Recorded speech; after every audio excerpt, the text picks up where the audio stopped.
Welcome truth seekers to a fascinating journey into the mysterious world surrounding Mystikal, the famous artist whose life is shrouded in mystery. As a seasoned journalism professional, I will guide you through the twists and turns of this riveting story, dissecting the layers of speculation and bringing you the truths hidden beneath the surface. But that's not all. We'll also explore the realm of finance, pulling back the curtain on Mystikal's net worth to uncover the economic tapestry tied to his legendary status. All the details you need are right in this video. Let's dive in now. In the heart of New Orleans' 12th Ward, amidst the vibrant culture of Louisiana, a young talent named Michael Lawrence Tyler, who would later be known by his stage name Mystikal, began his extraordinary journey. Born on September 22, 1970, Mystikal's childhood was marked by both joy and hardship. His father, who managed a small neighborhood store, passed away when Mystikal was just 7 years old. It was then that Mystikal's mother, Marie Tyler, took on the role of not only a mother but also a father, aunt, uncle, and grandma, a one-woman support system for the family. Growing up in this challenging environment, Mystikal found solace in the art of breakdancing during his middle school years. The camaraderie of his dance group led to the adoption of the nickname, Mystikal Mike, a name that sounded undeniably cool to the young artist. However, Mystikal's artistic pursuits took a temporary backseat when, after high school, he decided to follow in his cousin's footsteps and enlisted in the military as a combat engineer. His timing couldn't have been more significant, as less than a year into his service, Mystikal found himself deployed to Kuwait during the Gulf War. Tasked with the perilous duty of clearing minefields for the army, Mystikal admitted feeling scared but emphasized that he did what he had to do. Despite the challenges, he managed to balance his military responsibilities with his passion for performance, regularly taking the stage in military clubs during his off-duty hours. Upon his discharge, Mystikal returned to New Orleans and briefly worked as an undercover security guard at a shopping mall. His connection with the rap group 3-9 Posse remained strong, and he contributed vocals to one of their songs. This affiliation led to a pivotal moment in his career when Mystikal was invited to open for Run DMC and Dougie Fresh at an outdoor concert. Leroy Edwards, a producer for Big Boy Records, witnessed Mystikal's electrifying performance of Not Bad and was deeply impressed. From breakdancing in the streets of New Orleans to navigating minefields in Kuwait, Mystikal's journey is a testament to resilience and talent. His unconventional path, shaped by personal loss, military service, and an unyielding passion for music, laid the foundation for a career that would make him a prominent figure in the rap scene. Moving forward to 1994, the new music scene saw the rise of Mystikal when Big Boy Records signed him to a recording contract, paving the way for the release of his self-titled debut album. However, Mystikal soon found himself involved in a musical feud, which added a new dimension to his journey in the industry. The feud began when Lil Wayne collaborated with the Bee Gees and Tech Nine on a track called Big Boy, sparking a protest targeting Mystikal and his record label. The lyrics, which aren't harsh at all, read, "Mystikal, users, it's time for me to let you know." The root of the conflict appears to be a friendly rivalry between two New Orleans-based independent record labels, Mystikal's Big Boy Records and Cash Money, represented by Lil Wayne. The musical controversy intensified when Cash Money's rap group UNLV responded with their own diss song, Drag Him in the River. In response, Mystikal took matters into his own hands, using his upcoming album as a platform to fight back against the attacks. Making a strategic move, he signed a new deal with Jive Records, seeking support for his artistic endeavors. What makes this story even more intriguing is the involvement of Mystikal's sister, Michelle Tyler, who plays a unique role in his comeback. She contributed to the album by lending her voice to the hook of the song, Not That, demonstrating family ties that go beyond blood ties and extend into the professional realm. In a devastating turn of events on September 22, 1994, which happened to be Mystikal's 24th birthday, tragedy befell the rapper as he discovered his sister Michelle lifeless in her home, succumbing to stab wounds. The grim incident was detailed by NOLA.com, shedding light on the fact that Michelle's then-boyfriend Damien was apprehended and charged for the crime. Damien's admission of guilt, backed by an audio recording of his confession, seemed to seal his fate. However, the legal proceedings took an unexpected turn when Damien was later acquitted. He claimed that he confessed under duress, alleging that he was subjected to physical abuse by the New Orleans police until he admitted to the crime. Furthermore, His defense suggested an alternative theory, proposing that the murder might be linked to drug dealers to whom Damien owed money. This unsettling development leaves the question of Michelle's murderer unresolved, as, to date, no one has been arrested in connection with the case. The cloud of uncertainty surrounding the investigation casts a shadow over Mystikal's quest for justice. Turning to his art as a form of expression, Mystikal channeled his grief and anger into his music, notably in the album titled Mind of Mystikal. This collection of songs became an emotional outlet for the rapper, serving as a platform to address the pain he endured. The album also features diss tracks directed at Cash Money, namely, Beware and Here I Go, showcasing Mystikal's resilience and creative prowess in the face of personal tragedy. In the late 1990s, Mystikal became a sought-after collaborator in the music industry. The list of those eager to work with him included influential figures like Goody Mob and Master P, the founder of No Limit. Mystikal, in an interview with Complex, recalled his experience with Master P, stating that the No Limit frontman invited him to the studio to record the track, Ain't No Limit, featuring Silk the Shocker. After the recording session, Mystikal sensed that Master P was keen on keeping him in the fold. This intuition led to Mystikal signing with No Limit in partnership with Jive Records, marking the beginning of a fruitful collaboration. The result of this partnership was the release of the album, Unpredictable, in November 1997, which soared to the #1 spot on the charts. As a No Limit artist, Mystikal found himself immersed in a relentless cycle of recording and releasing new music, an environment he described in his interview as challenging to keep up with due to Master P's demanding production schedule. One curious anecdote shared by Mystikal was about the creation of the 504 Boys' song, Wobble. Due to time constraints, Master P decided to take a unique approach. Mystikal revealed that he never went to the studio to record the song. Instead, Master P instructed his producer to piece together pre-recorded audio of Mystikal's enthusiastic shouts and ramblings, seamlessly incorporating them into the track. Mystikal admitted to Complex that he remains oblivious to the actual words he uttered on the song but finds amusement in observing fans attempting to recite the lyrics. Mystikal's collaboration with No Limit extended to other notable tracks such as Make 'Em Say while concurrently working on his solo projects. However, his tenure with No Limit came to an unexpected halt when Jive Records, his previous label, reached out to him. Mystikal expressed his belief to Complex that Jive Records, witnessing his immense success under the No Limit umbrella, sought to regain full control of his career. The year 2000 marked a significant milestone in his career when he dropped the highly acclaimed album, Let's Get Ready. This musical masterpiece skyrocketed to the top of the Billboard charts, seizing the coveted #1 spot and leaving an indelible mark on the industry. The standout tracks on Let's Get Ready, including the catchy Shake Ya Ass and the electrifying Danger, propelled Mystikal to newfound fame. The album's popularity soared, boasting an impressive sales record of over 2.2 million copies. Mystikal's infectious beats and dynamic lyricism resonated with audiences, making him a household name. The success of Shake Ya Ass didn't go unnoticed by the prestigious Grammy Awards, as the song earned a well-deserved nomination. Mystikal's music permeated the airwaves, dominating radio stations across the nation. His collaboration prowess knew no bounds, as he joined forces with a diverse array of artists, from the likes of Ludacris to the soulful R&B crooner Joe. The pinnacle of Mystikal's rise came when he received an exclusive invitation to Jamie Foxx's house party.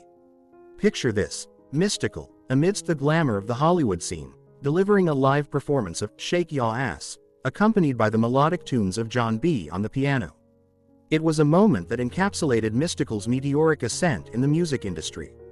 Entering 2001, Mystikal, a famous rapper, released the album Tarantula, marking the pinnacle of his career. Little did he know that a storm was brewing on the horizon, about to destroy his world. Until the chaotic events of July 2002 landed Mystikal in legal trouble and tarnished his reputation and voice. It all started when Mystikal, who was incarcerated at the time, summoned his hairstylist to his Baton Rouge home to perform a seemingly routine task, styling his hair. However, what happened during that visit would send shockwaves through his life. Mystikal accused the stylist of cashing stolen checks totaling $80,000, an allegation vehemently denied by the woman. The situation became even more dangerous when the stylist accused Mystikal of asking her to act inappropriately, More worryingly, he also called 2 of his bodyguards into action, further increasing the severity of the accusations. According to the woman, the bodyguards threatened to report her for the stolen checks unless she complied with their demands. Adding to the sadness of the incident, she claimed that the entire ordeal was captured on film. This shocking revelation not only caused Mystikal to be charged with serious criminal offenses but also cast a shadow over his career and personal life. The once famous artist finds himself entangled in a legal quagmire that threatens to destroy his standing in the music industry. The story begins with a police investigation that leads to Mystikal's surrender. His lawyer steadfastly maintained his innocence, asserting that the acts in question were consensual and that everyone involved was said to be enjoying a light moment. However, the story took a dark turn when the prosecution discovered a video recording of the horrific incident that took place at Mystikal's residence. The courtroom atmosphere became tense as the judge reviewed the disturbing footage, concluding that the victim had endured a horrifying ordeal characterized by terror and degradation. This assessment had serious consequences as the judge imposed a mandatory life sentence on Mystikal. The rapper, then a father of 2, faced the daunting prospect of spending the rest of his life behind bars. Faced with the grim reality of the situation, Mystikal and his bodyguards opted for a plea deal, pleading guilty to have their charges reduced. In an effort to minimize the consequences, Mystikal reached an agreement with the victim, the details of which remain undisclosed, preventing her from pursuing a civil lawsuit against him. The proceedings culminated on June 26, 2003, when Mystikal was sentenced to 6 years in prison. This marked a rapid decline for the once famous artist, whose career had flourished in the music industry. Expressing remorse in an interview with NOLA.com, Mystikal admitted his role as the mastermind behind the entire incident, while also admitting its profound impact on many lives. Mystikal faced a tumultuous period in his life that extended beyond his initial confinement.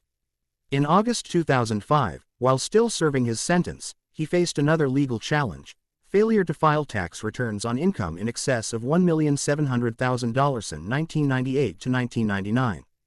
Admitting his guilt, Mystikal received a 1-year prison sentence.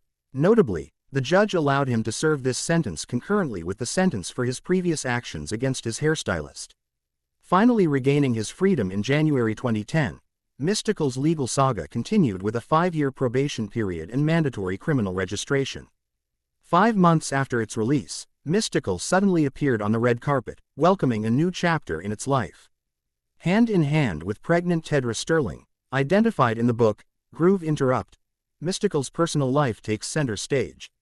His engagement to Tedra, a neighbor of one of Mystikal's former partners, blossomed during his confinement.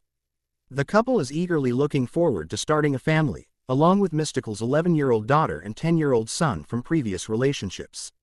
In October 2010, Tedra gave birth to their daughter, marking a turning point for Mystikal. Realizing the severity of his past mistakes, Mystikal expressed his commitment to making positive changes. Fully aware that any wrong move could result in a return to prison, he emphasized, "I'm not exempt from being human. I will make mistakes, but there are some areas I can't make mistakes." Mystikal took decisive steps towards rehabilitation, collaborating with old rival Lil Wayne and rapper Fine on the song, A Cash Money Artist, Paper Cuts. 2011 saw him signed to Cash Money Records, with plans to follow up his 2001 album, Tarantula, to be released early in 2011. However, fate had other plans. In February 2012, Mystikal went to jail on domestic charges. A result of a probation violation related to a previous incident with his hairstylist. His sentence this time is 90 days. This failure poses a challenge to Mystikal's renewed journey toward redemption. 3 years after signing with Cash Money, the artist, despite only releasing a single song titled Original, decided to part ways with the label in 2014. In an interview with NOLA.com, he emphasized that despite their professional separation, the relationship with Birdman and Lil Wayne remained friendly, highlighting their maturity and professionalism in handling such transitions in the industry. After leaving Cash Money, the artist ventured into independent releases, notably releasing the single, Robert De Niro, and collaborating on tracks such as Trinidad James's, Just a Little Thick, She Juicy. This period marked an important turning point in his career, demonstrating his versatility and adaptability as an artist. Adding another layer to his personal story, it is believed that during this time, he and Tedra expanded their family, possibly welcoming 2 more children into their lives. However, the nature of their relationship, whether formalized through marriage or not, remains unclear, which adds an intriguing element to the artist's private life. In 2016, the artist entered the world of acting, starring alongside Carly Red in the low-budget film My Side Beasts. This foray into film demonstrates his commitment to diversifying his artistic portfolio, demonstrating his willingness to explore beyond the boundaries of his musical roots. Next, in 2017, the artist's career flourished when he featured in Joyner Lucas's FYM, proving his continued presence and influence in the music industry. This plausibility affirms his personal fortitude and ability to bounce back from challenges, cementing his place as a notable figure in the ever-evolving resolution scene. Mystikal's journey continues to take an unexpected turn, taking him through a series of challenges and legal controversies. According to Rolling Stone, Mystikal was in Shreveport to headline the Legends of Southern Hip Hop tour.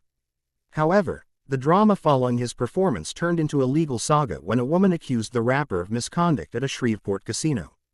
Following the accusation, law enforcement began an investigation and DNA evidence linked Mystikal to the alleged crime. A kidnapping warrant, including a kidnapping charge, was issued, leading to Mystikal's surrender in July 2017. Co-defendant Avery Hallman was also detained in connection with the incident and was eventually released accept the plea agreement. Tanisha Wofford, another individual involved, was arrested for trying to convince the victim to drop the charges against the 2 men. She also accepted a plea deal and was released after serving her sentence. Mystikal's legal troubles didn't stop there. He spent a staggering 18 months in jail until an advance from his new recording contract provided the means to pay off his $3 million bond. He regained his freedom in February 2019, but legal clouds continued to linger. According to the latest information, the case is still pending, making the rapper's future uncertain. However, Mystikal's challenges go beyond legal entanglements. Just a month after his release, the IRS came knocking on his door. This time, the charges are financial in nature, claiming that Mystikal failed to pay $2,900,000 in taxes and penalties for the years 1997 to 2002, 2007 and 2008, and 2011 to 2013. With the complicated legal tapestry woven around Mystikal, the famous rapper's future remains unclear. His resilience and ability to overcome these challenges will certainly shape the next chapter of his life. As of early 2024, Mystikal's financial strength is demonstrated by a net worth of $2 million. The main source of his wealth lies in his flourishing music career, where he not only demonstrated his artistic prowess but also reaped the rewards of his hard work. Thank you for watching the entire video. Please leave your comments in the section below. We hope you found this video useful. Don't forget to leave a like, share and subscribe to the channel if you like it. Thank you for watching this video and see you in the next videos. Goodbye.